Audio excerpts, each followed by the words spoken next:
Saya pernah di PWNU Jogja, tapi nggak tahu waktu itu di mana beliau. Tiba-tiba dia di PWNU, jadi saya belum tahu. Ya, saya dulu tidak sedang di KPSM itu. Nah, ini ketemu di sini, alhamdulillah. Saya lama sekali tidak berjumpa dengan beliau. Saya tahu nama beliau, tapi biasa kan orang besar itu namanya di mana-mana, tapi belum pernah ketemu. Ini baru ketemu pertama kali di sini, alhamdulillah. Dan saya Gus Yusron ketemu di sini, banyak teman-teman yang di sini itu sebagai reuni. Kami betul-betul merasa hadir di rumah saya sendiri, gitu, karena bersama bapak dan ibu. Ya, itu yang pertama. Yang kedua tentu saja panitia yang mengundang saya. Ini waktunya kemarin itu gonta-ganti Bapak, jadi tanggal ini pindah ganti ini terus gitu. Ya, saya kemudian kebetulan alhamdulillah hari Senin pas saya kosong, ya saya bisa hadir di sini. Jadi semoga kehadiran kami tidak mengganggu dan bisa menjadi saudara baru di sini gitu. Bapak dan Ibu yang kami muliakan, saya tidak pernah meneliti Parakan. Sebagai orang yang belajar S1, S2, dan S3 sejarah, itu saya tidak pernah meneliti Parakan, tapi Temanggung pernah, dan Wonosobo pernah. Secara khusus Parakan saya tidak pernah. Kemudian saya mencoba untuk membuka beberapa arsip yang saya dapat di Leiden dari Belanda, dan kemudian buku-buku yang saya copy di sana, saya bawa pulang. Saya menemukan beberapa yang mungkin informasi awal pada Bapak dan Ibu di sini. Mungkin buku ini juga belum dibaca, mungkin ya, bahasanya Belanda. Dan saya baca arsip itu mau manting, saya khusus kursus bahasa Belanda 4 bulan. Dan Profesor Fomen, dan kemudian itu saya belajar banyak mengenai bagaimana membaca bahasa Belanda kuno abad ke-17. Itu tulisannya kan ukir-ukiran Bapak Ibu, jadi membaca pun sulit, apalagi terjemahannya. Lalu saya belajar belajar maksud VOC dan Belanda. Beda ya, VOC dan Belanda nanti tidak. Saya menemukan beberapa hal yang kami informasikan di sini pada Bapak dan Ibu, bahwa ternyata Parang ini hadir jauh sebelum yang kita kenal sebagai Mataram. Jadi kalau temuan dari sejarawan Belanda, Hoots misalnya, dia mencoba meneliti eksistensi Parakan. Memang namanya belum Parakan, tapi sebagai Sima. Sima itu enclave, sebagai sebuah wilayah khusus. Kalau para sejarawan atau mungkin siapapun mengatakan Parakan adalah bagian dari Mataram Islam, itu salah besar. Jauh sebelum Mataram Islam ada Parakan. Parakan justru yang melahirkan Mataram. Karena Mataram itu pecah dan putus dari Mataram kuno menjadi Mataram Islam. Mataram Islam hadir karena Parakan. Mengapa? Karena Parakan merupakan salah satu jalur ekonomi penting Mataram Islam. Tanpa Parakan, tanpa Boyolali, tanpa Secang, Mataram akan defisit beras. Besok di Bapak Ibu, pentingnya Parakan itu. Jadi buatan bako terus. Ini stereotip kayak gitu seringkali muncul. Pokoknya Parakan mengaku bako. Tadi saya ngatur pada Pak Bun ya, Pak Bun yang Aryo tadi, kopi misalnya. Kopi Parakan itu sejak itu juga menurut saya penting, karena monggo Gus Anies. Nah, ini gara-gara orang ini saya ada di sini. Yeah. Saya mulai dulu nih. Bapak dan Ibu, jadi ini merupakan konstruksi, itu disebut sebagai rekonstruksi. Konstruksinya sudah lama terjadi. Abad ke-4 ke-5 itu Hindu. Itu karakter Parakan sebenarnya kalau dikaji, mungkin teman-teman dari arkeolog bisa mengkaji eksistensi Parakan. Memang namanya belum Parakan, karena ada yang menamakan Kiai Parak yang memberi nama Kiai atau Kiai Perak itu. Tetapi eksistensi wilayah ini penting sebagai satu jantungnya ekonomi Mataram Islam. Ya, jadi para sejarawan Belanda, nanti ada beberapa bukti yang kami aturkan, itu menyebut ada 3 jalur pokok transmisi ekonomi zaman antara Islam itu. Ada yang pusatnya dari Secang, ada Para dan Boyolali. Jadi ini jalur tengah. Bapak dan Ibu, kalau pada masa Islam itu menjadi penting, namanya balancing of power, ya, keseimbangan kekuasaan. Parakan Secang Boyolali itu sebagai penyeimbang Jawa. Kalau Pantura Islam, kalau pedalaman, apa? Ya itu betul naringin nami kejawen ya kan naring dengan ya.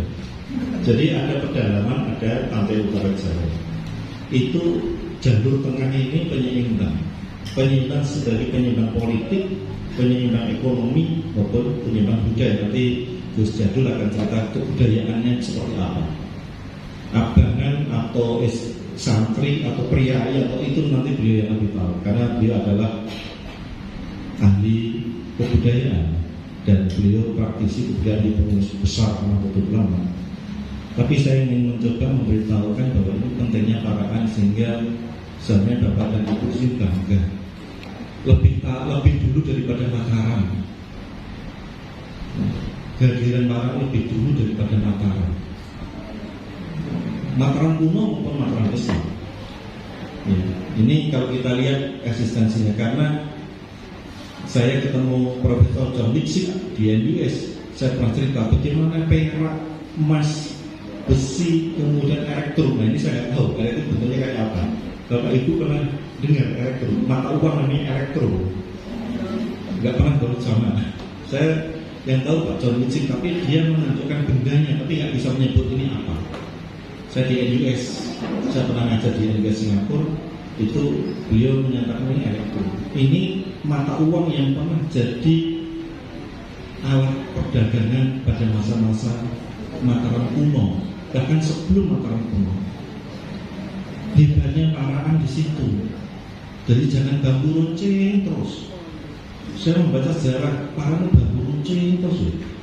Apa Parakan itu didesain sebagai bambu runcing?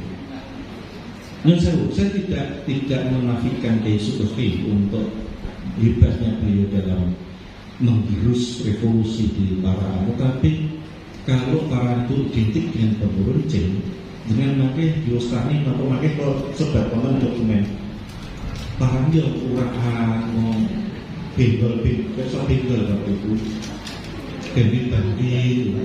Kalau tentang Jogja, Solo itu namanya kecu itu ya bandit sosial itu kan nomor atau tengkatan. Sehingga kita jangan sampai wilayah itu selalu revolusi terus. Kita ambil bagaimana sejarah yang panjang itu. Ini tulisan dari Wicks sangat penting bagaimana sebenarnya Parakan muncul jauh sebelum Mataram Islam. Jadi Parakan bukan bagian dari Mataram Islam. Justru Mataram Islam adalah bagian dari Parakan.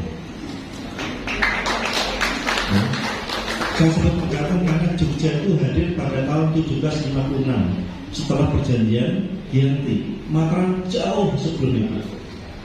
Bukan bangga sebenarnya. Kalau mau buatan tiap orang bangga kok. Kumon. Ini Parakan kok main di rumah ini, Masya Allah. Saya itu kota dengan lebih tua daripada Mataram Islam. Saya lebih bangga. Seharusnya menikah dengan kata dengan keluarga. Lajeng, pakai Cina buat cerita yang sama sekali. Lajeng itu dipakai masa Hindu, catatan dari Verbeek, ini orang Belanda juga, sejarah dari Belanda. Ini ditulis tahun 1891. Nulisipun 1891. Nulisipun. Penelitian pun 17-an. Ingat diteliti itu data-data yang tahun 17 sekian. Jadi zaman kolonial Belanda. Nah itu pun data-datanya banyak. Dia mengatakan bahwa di dalam wilayah namanya Parakan ini dulu banyak candi, dan candi-candi itu penting sebagai identitas bahwa ini merupakan peradaban yang telah dibangun walaupun Hindu. Nyun Sewu ini bukan karya ini Islam bukan, tapi peradaban dibangun di sini pernah terjadi yang pada masa Hindu. Candi itu kalau Bapak dan Ibu bersani itu kalau bukan orang besar yang membuat nggak mungkin jadi. itu butuh ahli arsitektur. Jadi yang pada masa Hindu, candi itu kalau Bapak dan Ibu bersani itu kalau bukan orang besar yang membuat nggak mungkin jadi. Itu butuh ahli arsitektur, butuh ahli teknik sipil, butuh seniman mengukir, menulis dan sebagainya. Keseimbangan bangunan itu penting, tahan gempa dan sebagainya. Jadi menurut saya kehadiran candi-candi itu sangat penting pada masa itu. Dan ada sekitar 9 candi. Misalnya kalau saya salah, karena catatan saya ada 9 candi di sini. Dan tokoh-tokoh yang hadir pada abad ke-10 itu sudah terstruktur, ya. Jadi bukan masalah yang liar, tapi sudah ada sistem kekuasaan terstruktur. Ini sebuah peradaban yang penting, di mana pada abad ke-10 satu wilayah yang namanya Parakan terbentuk sebuah yang disebut dengan struktur sosial yang sangat ketat. Jogja belum jadi apa-apa itu Bapak. Jogja belum ada apa-apa mesin alas, namanya alas Mentau. Belum jadi apa-apa, belum rajanya aja belum ada. Bisa perang terus Paja, Demak itu abad-abad agak jauh setelah Majapahit. Tapi abad 10 itu kita punya Borobudur. Kenapa Borobudur dibangun di situ? Ini menunjukkan di sini wilayah ini, saya tidak bicara Parakan saja. Parakan secara Magelang itu merupakan pusat peradaban Jawa, pusatnya kekuasaan Syairindra. Ya, ini mohon maaf bukan Hindunya, tetapi bagaimana peradaban itu muncul di tengah-tengah Jawa yang waktu itu adalah merupakan wilayah rebutan. Rebutan ngapunten dari India, dari Arab, dari Cina dan sebagainya. Itu peradaban Ganda juga dari Eropa, rebutan orang Jawa. Tapi itu didasarkan pada munculnya peradaban, walaupun itu telah dibangun oleh masyarakat Hindu.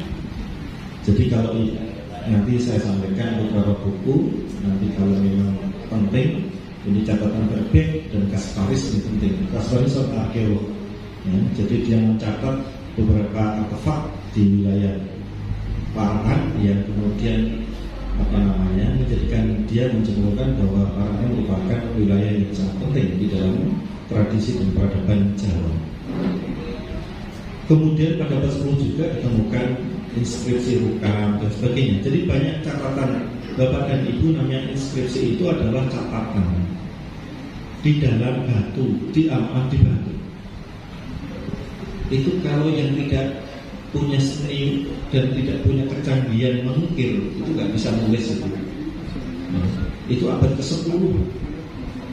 Ini sangat penting, ya. Dan ini yang tadi saya katakan, struktur kekuasaan di wilayah ini seperti kerajaan sudah kuat. Ya namanya Rakai. Rakai itu nanti pada masa Hindu itu merupakan priainya, ya. Priai itu Rakai, bangsawan. Ini menjadi menarik catatan Wisman dan Kasparis ini, dan itu menjadi satu kawasan yang tidak terkait dengan kekuasaan manapun, kecuali wilayah-wilayah yang memiliki hubungan seperti di kawasan Lor misalnya.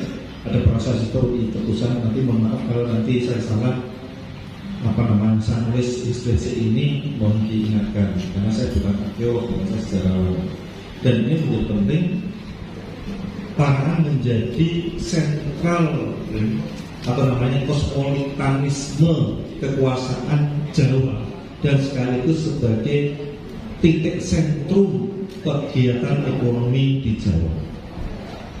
Ini kalau saya membaca catatan itu akan kemudian kelihatan sekali bagaimana sebenarnya Parakan ini muncul, ya, yang menjadi satu wilayah yang melampaui wilayah-wilayah lain. Semarang belum ada, apalagi Batavia, Jakarta belum. Ini Parakan sudah mengganggu. Oleh karena itu, kalau banyak tulisan yang menyangkut masalah mata Parakan sebagai bagian dari masyarakat Islam, maka para peneliti, ya, ini kami hanya ingin memberikan informasi, para peneliti itu seringkali melihat Parakan bagian dari masyarakat Islam. Tapi kalau kita lihat dalam inskripsi pada abad ke-9 misalnya, itu tidak ada hanya satu inskripsi yang menceritakan itu, inskripsi kayu bungan itu hanya menceritakan bagian dari mataram Islam, tapi hampir semua menceritakan bahwa Parakan ini adalah daerah otonom, daerah yang tidak memiliki atau tidak di bawah kekuasaan manapun. Ini kan luar biasa. Kalau kemarin Lasem itu sama-sama kota pusaka ya, kalau nggak salah, Aziz namanya. Itu kan di bawah kekuasaan Majapahit, menjadi vasalnya Majapahit. Parakan enggak. Vasalnya itu adalah bagian, negara bagian. Kalau sekarang mungkin kabupaten atau kecamatannya itu. Tapi Parakan saya lihat tidak.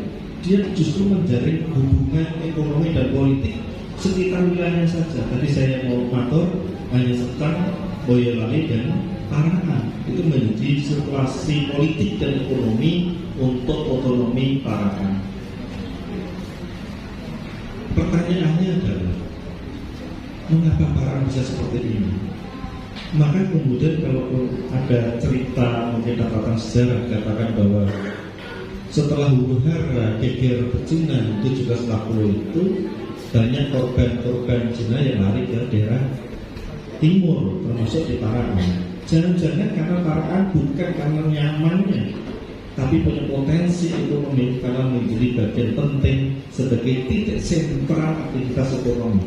Bapak dan Ibu tahu, Cina itu bergerak kalau tidak ada pusat kegiatan ekonomi, nggak akan bergerak ke sana. Dalam sejarah, catatan namanya Tionghoa itu bergerak kalau di situ ada aktivitas ekonomi.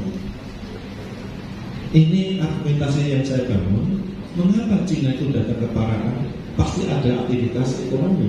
Tapi saya matur, ya, Secang, Parakan dan Dewan itu adalah pusat produksi beras tertinggi di Jawa. Sampai pada masa Mataram pernah dilarang karena saya akan dengan Jogja. Dan Jogja berberas dari Jogja nggak boleh dulu namanya diekspor, nggak boleh diekspor ke Magelang. Jogja itu ada yang kredit gitu untuk dirinya sendiri. Mas Jadul dan nanti memverifikasi. Jadi Jogja itu tidak ya raja untuk diri sendiri. Itu pernah melarang ekspor beras itu ke wilayah utara termasuk Magelang sampai Semarang. Tetapi Parakan tidak pernah kekurangan beras. Dan sejarah kemiskinan dan sejarah kelaparan di Jawa, Parakan, Secang dan Boyolali tidak pernah mengalami namanya general famine. Famine itu kelaparan. Jadi tidak pernah terjadi. Ini artinya punya kekuatan tersendiri di dalam wilayah yang namanya Parakan. Di bawah kekuasaan Hindu, Parakan ini makmur. Gak tahu nanti setelah Islam kayak apa. Raja Islam itu kan foya-foyanya di keraton. Gak tahu masyarakat sini setelah Islam kayak apa. Menurut saya Islam, tapi saya membaca sejarah itu kok si Sugih kok saya penguasa ya gitu. Nah ini Parakan menjadi penting ketika Hindu itu begitu hebatnya Parakan menjadi pusat aktivitas ekonomi pada masa itu. Nah ini tadi saya mohon ada 7 atau 9 candi, nanti mohon direvisi. Ini saya mengikuti catatan dari Dishut, ini disertasi di Leiden. Saya baca disertasinya, saya ikut review disertasinya di Leiden tahun 2009. Itu mencatat ada 7 atau 9 candi. Ini artinya memang ini bagian penting bagaimana sebenarnya peradaban dibangun. Ini yang kami tadi matur untuk di daerah-daerah di wilayah utara itu. Kemudian kalau kita lihat catatan dari Devru tadi, dia mengatakan bahwa Parakan dihubungkan dengan adanya Kali Progo, Sungai Progo, dan Sungai Progo ini melingkar dengan Muntilan, kemudian bagian utara di Ambarawa. Jadi sebenarnya Parakan ini merupakan wilayah yang bukan wilayah yang transit dari berbagai macam aktivitas ekonomi, tapi kalau saya mengatakan sebagai wilayah kosmopolis, sebagai pusat sirkulasi ekonomi dunia. Kenapa dunia?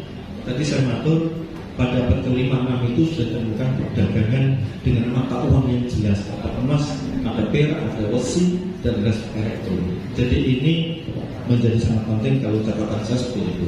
Saya tidak cerita urut kronologis karena ini hanya catatan kecil yang saya buat beberapa hari sebelum saya kesini. Tadi saya matur pada abad ke-5-6 itu sudah ditemukan perdagangan dengan mata uang yang jelas, ada emas, ada perak, ada besi, dan ada elektronik. Jadi ini menjadi sangat penting kalau catatan saya seperti itu. Saya tidak cerita urut kronologis karena ini hanya catatan kecil yang saya buat beberapa hari sebelum saya kesini. Dan ini menjadi penting nanti kemudian linknya ke Dieng. Jadi kompleks Jawa Tengah, terutama di bagian tengah ini, kalau boleh saya katakan sebagai awal peradaban Jawa. Kalau bicara Jawa tanpa Paraan, Jawa tanpa Dieng, tidak akan menemukan siapa Jawa itu. Siapapun, ya saya dan Profesor John Sixer mengatakan siapapun yang akan bicara Jawa tanpa menyinggung Paraan Dieng, ya, di TV One saya pernah cerita itu, dia tidak akan berhasil menemukan who is Javanese. Siapa orang Jawa itu? Kan identitas Jawa itu harus berangkat dari wilayah namanya Dieng, Paraan, Wonosobo, Temanggung sampai Boyolali. Pantura itu campuran pendatang semua. Keraton Jogja itu baru. Siapa yang penguasa Jawa sebenarnya? Kan Bagian Tengah. Kalau saya membaca itu kemudian, oh iya, berarti ini yang tidak mendukung, dan sejarah selalu ahistoris. Harus ada rekonstruksi dan dekonstruksi. Kalau sejarah Paraan tidak didekonstruksi, bahaya. Bahaya. Ibu, bapak dan bapak di sini dan masyarakat Paraan akan kehilangan identitasnya. Saya PNS dan saya dosen UGM berani mengatakan demikian karena punya data, dan saya ingin ada dekonstruksi sejarah Paraan. Jangan hanya digabungkan dengan Mataram Pesawat, enggak. Lebih dulu dengan lebih dulu Paraan. Mesti terus loh. Begitu caranya. Juga itu ada yang bisa didiskutasi, mau nggak cara yang nakal. Nah, cara yang nggak nakal ya, wah nanti Borobudur yang membuat Kaji Sulaiman, Nabi Sulaiman kayak gitu. Arah itu. Kita diberikan informasi yang tidak dilalui dengan penguasaan data yang benar. Ini bahaya. Jadi mohon maaf saya bilang ini karena gregetan. Bahasa Jawa itu gregetan. Ini kok salah dikonstruksi itu saja. Mau benar kok enggak ya? Nanti ada kiai saya enggak ada ini nggak bohong itu bisa. Itu yang kami kami punya catatan seperti itu. Nah ini tadi yang saya matur Paraan ada dari KPA dan sebagainya, terutama KPA yang pertama. Nah ini yang informasi yang penting. Ternyata KPA pertama itu informasi dari Deskwood itu tadi itu dari Yaman. Makanya nggak dipakai di dalam sejarawan itu nggak pernah memakai bahwa kata Paraan dari Paraan itu nggak dipakai. Tapi monggo kalau di sini itu dari Paraan monggo. Tapi kami tidak pernah menghadirkan sesuatu yang apakah nama wilayah, apa nama negara, kalau itu memang bukan asli, seringkali kita tidak dipakai untuk merujuk sejarah. Seringkali seperti itu. Tetapi kalau memang itu menjadi sesuatu yang penting dan datanya akurat, ya, datanya akurat itu ada arsipnya, ada catatan yang valid, itu baru dipakai. Kalau hanya sudah catatan-catatan kecil, kita nggak mau pakai. Dan KPA kedua itu pelarian dari masa Amarot kedua. Nah ini nggak tahu ada berapa KPA yang di sini yang memberi nama Paraan. Ini saya nggak tahu. Ini saya hanya mendapatkan informasi, mungkin benar, mungkin tidak. Ini yang kami sampaikan kepada Bapak dan Ibu. Dan Bapak dan Ibu, begitu Belanda datang ke Paraan, ya, nanti ada persepsi berbeda. Karena orang Paraan ini sebenarnya melawan kepada kekuasaan kolonial. Maka nanti orang-orang Parahan ini juga dikenal oleh Belanda itu orang Urakan. Itu yang mempersepsikan itu adalah Belanda. Mengapa Urakan? Karena orang Parahan ini punya identitas yang nggak mau diatur. Kayak Samin. Maka orang Belanda orang Urakan nggak punya sopan gitu kan. Itu kan Belanda ya nggak apa-apa. Kenapa? Ya nggak mau diatur Belanda nggak tahu. Ini bangsa siapa? Bangsa saya ini bahasanya gitu. Terus apa? Nggak tahu gitu kan? Itu yang memecat orang. Maka seorang Bengal, kalau Bengal bapak dan ibu, Bengal itu berbeda. Bandit, penjahat orang keras itu ngaku, iya saya Bengal. Bengal kretek. Nah, orang dia kretek bercina, kretek mau kretek. Kretek ngaku gitu karena ingin menunjukkan nasionalisme. Dan nasionalisme itu bukan hanya milik pahlawan, miliknya para Bengal yang menghendaki tidak dikuasainya wilayah itu termasuk pahlawan. Saya pernah nulis di Kompas. Pokoknya aku salah kalau memberitahu kok yang terkenal tokoh. Para bandit yang melawan Belanda kok nggak ada pahlawan, dia tidak jadi. Bisa saja bandit itu pahlawan, dia melindungi rakyatnya, hartanya dari eksploitasi kolonial. Ya memang namanya nggak dikenal, ya nggak mau dicari informasinya, nggak pernah diteliti kan gitu. Saya harus Kompas itu, nggak ada respon dari Menteri Sosial. Saya berharap Kementerian Sosial ada respon. Kejujuran melihat dan membaca pahlawan itu penting. Ratu Kalinyama itu saya dari Jepara berada itu. Saya pernah menolak UGM, pernah menolak saya sebagai ketua tim. Ratu Kalinyama tidak pantas jadi pahlawan. Ya, mengapa? Ratu Kalinyama itu ekspansionis, nyerang Malaka. Lalu nyerang kok dipahlawankan gimana? UGM menolak, tapi Undip sekarang jadi pahlawan gara-gara Undip. Undip itu 5 kali atau 6 kali mengajukan ditolak, terus terakhirnya diterima. Ini tidak make sense. Jadi sesuatu yang proses yang penting dikerjakan secara ahistoris. Ini aneh. Seorang ekspansionis menyerang Malaka, ya berarti itu pahlawan ini dari Belanda, pahlawan nyerang Indonesia gitu. Wah, bikin kereta api pahlawan, bikin pabrik gula pahlawan. Nanti yang bikin, tadi kan ada yang nyebut kita punya kereta api sampai ke Parahan, biasanya Soko, Londo, nah pahlawan. Nanti itu semua nanti. Bukan gitu pahlawan dalam membacanya. Di Indonesia ini hanya informasi kecil. Itu pernah ditolak UGM dan saya sebagai ketua tim Ratu Kalinyama itu belum layak menjadi pahlawan nasional. Karena ekspansionis yang pertama, yang kedua sumbernya langka. Tidak ada data yang valid mendukung dia adalah pahlawan. Saya harapkan saya bicara di sini karena UGM gregetan betul dengan Undip. Kok iso-isonya Undip ini ngajukan terus sampai 5 kali. Dan saya tahu siapa yang mengajukan. Saya tuh ini piye sejarah. Kita mau membenarkan sejarah atau membelokkan sejarah. Ini yang tapi maaf UGM tetap UGM bukan Undip juga. Dan masih idealisme masih kuat dulu. Itu yang ini intermezzo, tapi informasi bahwa sebenarnya kalau kita menggali persoalan di di Parahan lebih kuat. Ini berarti urusannya Jadul nanti habis, saya cepatkan aja. Nah ini kemudian ada cerita tentang Pangeran Benowo, ya, yang kemudian disebut sebagai Sunan Parahan dan sebagainya. Jadi kalau kita mengambil data yang baru, ini Destraf ini sejarah dari Belanda yang suka nulis tentang Mataram. Ini sudah dikasih catatan. Kalau tadi saya mikir kerosol kalau saya terlalu lama gitu.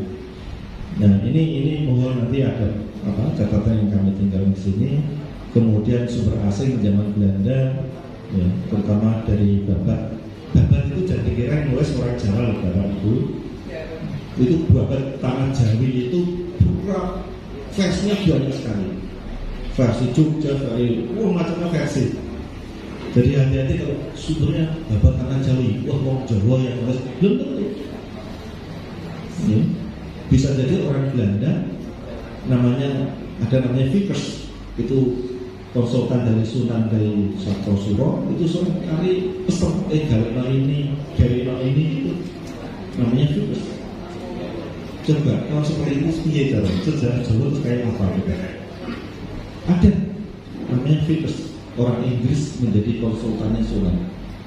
Ini loh pesan-pesanan itu yang jadi sekarang itu juga masih kan bukan itu pesan kan bukan ini DPR, misalnya ada DPR ya.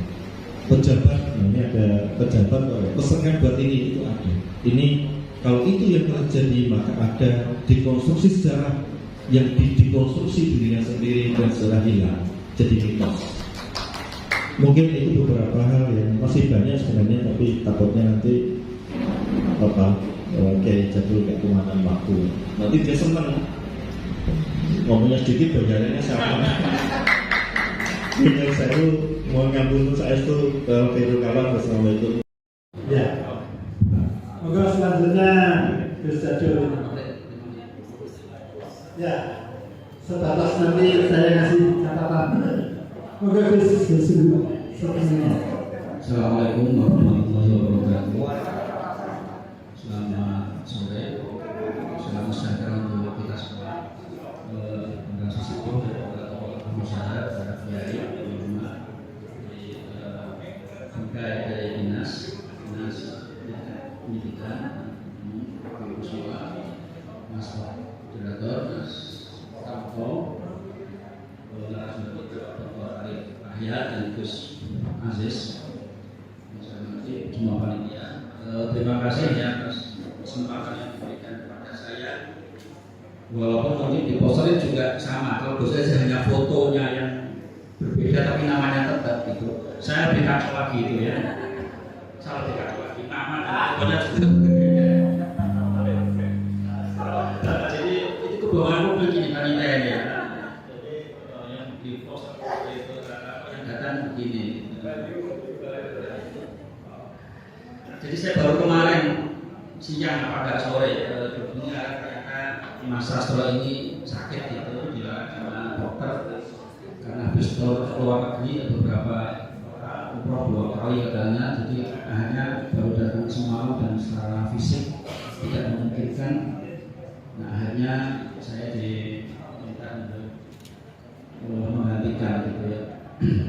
Ya alhamdulillah mas saya bisa dan ternyata ini berkah besar bagi saya karena saya bisa bertemu silaturahim kepada semua bapak ibu dan teman-teman dan yang berikutnya jadi belajar.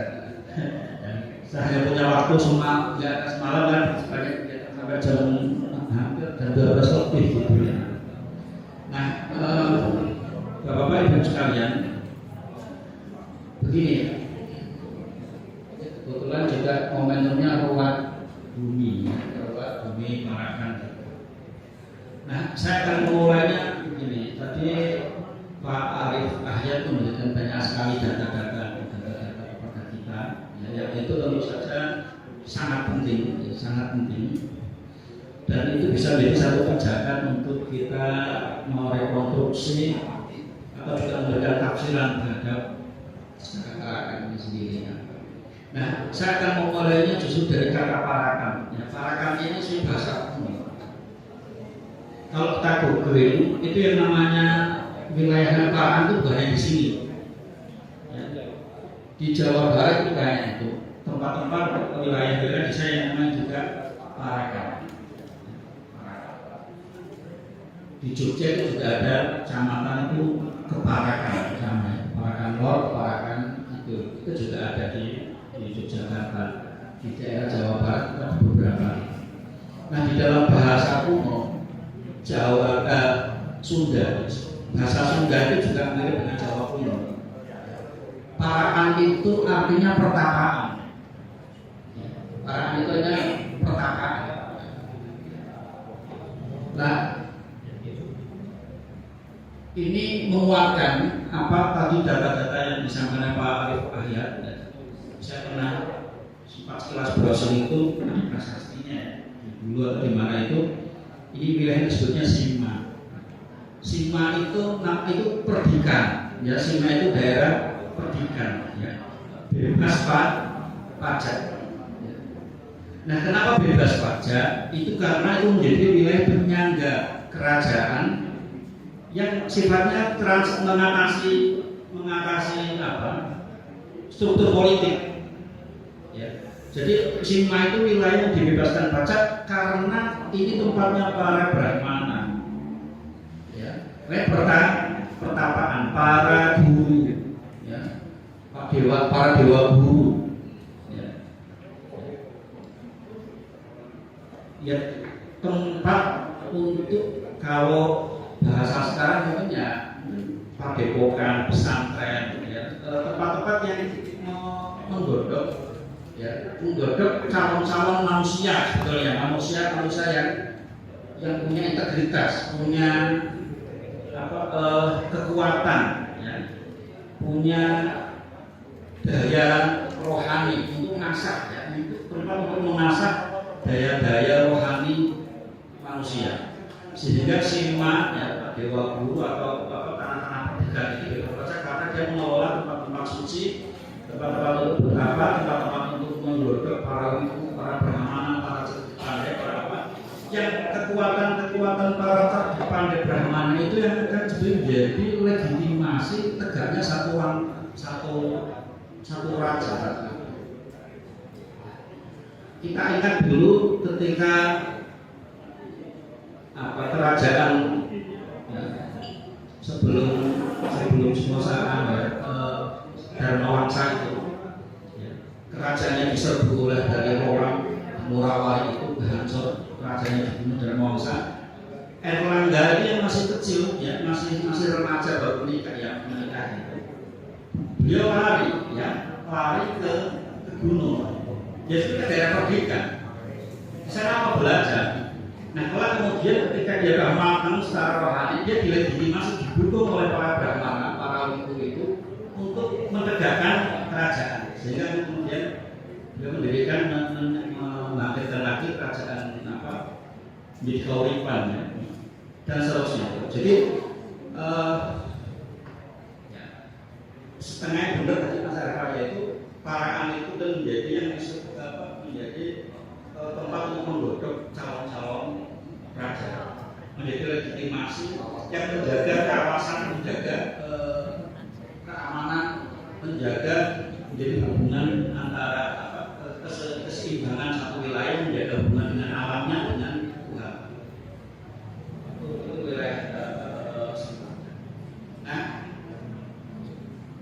saya sih tidak saya tidak akan mempertentangkan Mas Arief begini gitu ya. Saya lebih ingin melihat bahwa dulu struktur kerajaan kita dulu itu tidak politik dalam pengertian sekarang. Ya. Itu semua masih juga banyak yang meragukan para rakainya mata raja atau yang bangun Borobudur, Dharma Wangsa itu juga enak, itu bukan satu sosok, tapi sebuah tarekat. Ya, satu tarekat yang membangun peradaban, belum ada struktur tanah politik dalam makna seperti sekarang ini. Jadi kalau para sejarawan kayak Mas Arief dan berpikir tentang politik, struktur politik, kepentingan ekonomi dan rangka teori hari ini diterapkan ke masa lalu itu belum tentu tepat. Jadi wilayah Sima ini banyak. Jadi mungkin Parakan itu saya tadi tidak ada di sini. Ya. Nah, di sini saya tadi dari banyak. Ya. Dari data tadi itu mungkin menarik untuk menghubungkan. Mungkin Parakan ini kalau tadi banyak prasasti itu. Jadi itu mesti menjadi bagian dari wilayah Mataram kuno, tapi bukan sebagai oposisi, bukan apa? Memang kekuatan independen, tapi bukan oposan. Artinya apa? Jadi kalau sesuatu yang memberi legitimasi secara rohani, jadi yang diurus sebetulnya hanya rohani, ya, hanya hubungan manusia dengan Tuhan. Nah, barangkali dulu wilayah Parakan kalau berhubungan dengan Kendal, ya, dengan daerah Pantura itu, saya menduga ini juga bisa lebih tua dari Mataramnya kuno, kaitannya dengan Talingga. Nah, wilayah Talingga pendiri Wangsa Sanjaya Mataram kuno itu kan cucunya Ratu Sima ya dari Kalingga. Dan kita tahu kerajaan Kalingga itu wilayahnya ini masih para sejarahnya juga masih berubah, mulai dari Lasem sampai ke Pekalongan. Dia mau masuk ke sini candi-candi itu ya Sanjaya lewatnya pelabuhan Pekalongan. Jadi daerah Banda, Wonogodro dan seterusnya itu sangat ada desa Kalingga. Ada Kauripan juga, ya. Di sana juga banyak jejak situ. Jadi ini masih satu rangkaian panjang dari Kalingga, lalu kemudian transformasi kepada Mataram kuno lalu nanti pindah ke Jawa Timur menjadi Kauripan, Singosari, Kiwi, Majapahit, ya. Lalu ke Demak, Pajan, Mataram, Islam. Jadi itu kalau kita lihat dalam perspektif ulung kerajaan di Jawa Nusantara itu ulung kerajaan bisa berpindah-pindah, tapi itu ulung itu sebetulnya punya satu peran yang sama menjaga kedaulatan wilayah, menjaga keamanan, menjaga keseimbangannya secara rohani, secara spiritual. Jadi watak kerajaan kita itu, peradaban kita itu peradaban spiritual. Peradaban spiritual. Justru mengatakan negara Indonesia itu bukan negara agama, tapi juga bukan negara sekuler. Tapi sebenarnya bukan negara yang bukan. Jadi kalau bukan negara agama, bukan negara sekuler, kita ini negara spiritual sebetulnya. Kalau kita menurut sejarah kerajaan-kerajaan ini. Ya. Jadi saya ingin lebih menguatkan lagi wilayah Parakan itu, pada dari sudut bahasa, dari sejarah, dari sejak peninggalan itu memang wilayah pertapaan, ya wilayah. Nah, kalau kita bikin pertentangan, tapi saya akan menyampaikan Mataram Jogja ini sebagai kesinambungan. Ada unsur yang ada discontinuity, tapi juga ada continuity. Ada ilmu-ilmu dari Mataram kuno, dari kerajaan kuno yang tetap dipertahankan dan dijadikan ilmuwan yang mendukung Yogyakarta. Salah satunya begini, ya. Di Yogyakarta itu wilayah Keparakan itu tempat tinggalnya abdi dalam Kawitnya namanya, abdi dalam Keparakan. Itu fungsinya abdi dalam Keparakan itu ketika seorang sultan mau jumeneng, ya, Siniwoko itu kan menghadap ke tugu, ya, menghadap ke utara, ya. Itu dalam proses meditasi, ya, proses meditasi. Nah, abdi dalam Parakan yang tinggal di Keparakan tugasnya membawa regalia. Regalia itu dilambangkan dengan kalau dalam masakan itu Hasto Broto. Hasto Broto itu ilmu kemanunggalan, ilmu apa? Hasto Broto itu kan 8 unsur alam, ya. 4 di bumi, 4 di langit, gitu ya. Yang di bumi bisa kita sentuh, tanah, air, api, dan udara angin. Yang di langit yang menyentuh kita, matahari, awan, bulan, dan bintang. Ini hastagina. Nah, praktek laku untuk menyatu, ya, dengan 8 unsur ini namanya Hasto Broto. Seorang raja nggak punya legitimasi, nggak punya kekuatan rohani kalau nggak mempunyai kekuatan dengan 8 unsur alam ini. Jadi dia bisa naik, bisa menyatu, bisa mempunyai kekuatan rohani tinggi. Seberapa kuat tingkat kesatuannya menyatu dengan 8 unsur alamnya. Kalau ilmu dinamika fakta itu kan mengendali apa yang mengendali 4 unsur alam dalam usaha. Di sini itu Hasto Broto 8 unsur alam. Itu ada itu. Dan ilmu kuno, ya, ilmu Nusantara. Dan yang di Yogyakarta itu, ya, dikuasai oleh para wali kemudian mengajarkan ini dalam tatanan kerajaan itu, ya. Nah, di dalam Keparakan itu para wali itu yang tugasnya ketika mulai raja mulai meditasi mau apa, dia yang menjadi penyangga kekuatan rohaninya dengan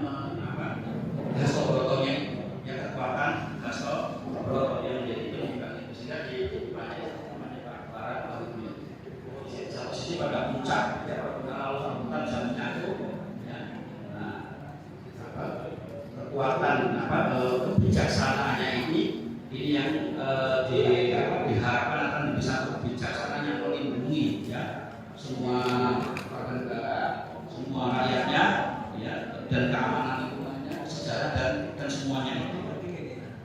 Jadi wilayah penyangga dan kok di Yogyakarta itu diabadikan masih ada petugasnya dalam pembarakan kalau tidak wilayahnya seluas sekarang karena sudah menyempit. Nah, saya bangga dalam wilayah Mataram kuno atau Kalingga ya, itu dulu kalau Majapahit itu Mandala kerajaan-kerajaan yang menunjang itu 14 apa dulu kerajaan Kalingga Ratu Sima itu para sejarah mengatakan Mandala itu kan 28 wilayah negara itu, jadi itu imperium yang sangat luas dan bisa jadi salah satu penyangga kekuatan rohaninya di Parakan. Kalau terutama dari mulai Kalingga ke Mataram kuno munculnya para rakai itu ya, para rakai itu, dan itulah yang terjadi. Jadi oleh karena itu sebetulnya masih satu arus ketika kemudian era Islam itu yang muncul para kiai Sufi dengan kekuatan baru runcingnya. Senjata baru runcing itu kekuatannya kan dari kekuatan Hasobroto. Dan kita kan kemudian itu muncul jadi pelindung Republik ketika diserang. Jadi masih nyambung fungsinya kiai Sufi dengan baru runcingnya santri-santri itu dengan para wiku, para brahmana dulu menjaga perkataan wilayah Sima, para ini masih satu rangkaian dari segi fungsi, ya. Tapi manifestasi historisnya bisa berbeda-beda, ya. Ilmu tata cara syariat, tata caranya berbeda, tapi dari segi fungsi menjaga kerajaan dengan kekuatan naturalnya, kekuatan spiritualnya itu masih satu kesatuan. Jadi jadi yang apa yang saya sampaikan, saya ingin kalau mau dijadikan para KNBP kota pusaka itu kita mesti melihat dari segi sejarah itu. Nah, adapun hal-hal tentang poin mas perdagangan itu tentu saja itu bagian dari yang menunjang. Saya belum tahu kalau apakah wilayah Sima itu lalu mempunyai sistem perdagangan menunjang ekonominya atau tidak, tapi itu yang itu dibebas pajakkan dari hasil buminya, dan bisa jadi itu wilayah menjadi wilayah perdagangan. Tapi fungsi utamanya itu penjaga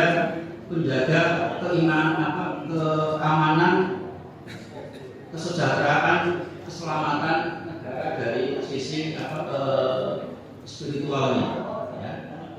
Nah, jika nanti kalau ada kekuatan yang tidak benar, ini bisa jadi posisi. Ya. Kalau sini pernah terjadi wilayah Ponorogo itu juga bisa jadi ada kekuatan spiritual di sini yang didaya gunakan untuk melawan itu.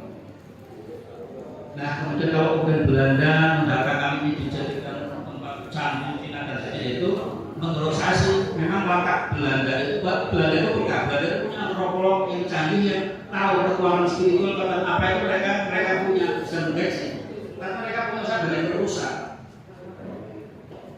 Ya. Lalu dijadikan kawasan yang dulu sentral menjadi pinggiran, kawasan yang dulunya spiritual jadi sangat material, ya. Dan sebagainya itu bagian dari satu ya social engineering oleh pemerintah kolonial Belanda untuk memutuskan satu kesatuan energi spiritual, energi sosial, energi kerajaan-kerajaan yang menjaga kedaulatan itu yang mudah dikuasai, bisa sangat mudah dipahami. Ya. Saya di Yogyakarta itu sungguh filosofis, ya, dari keraton sampai ke itu kan di tengah-tengahnya dibangun rel kereta api, ya. Itu kan bagian memecah tadi satu mandala untuk konsentrasi spiritual lalu menjadi kesibukan yang sifatnya material.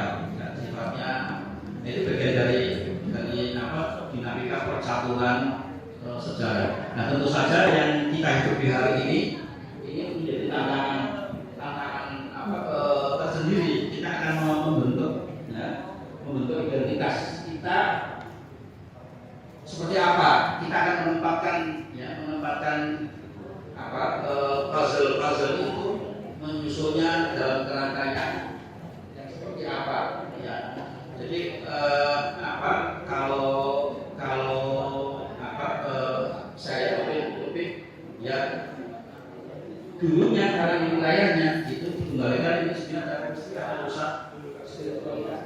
Nah, ilmu-ilmu ini harus digali lagi dan seterusnya itu.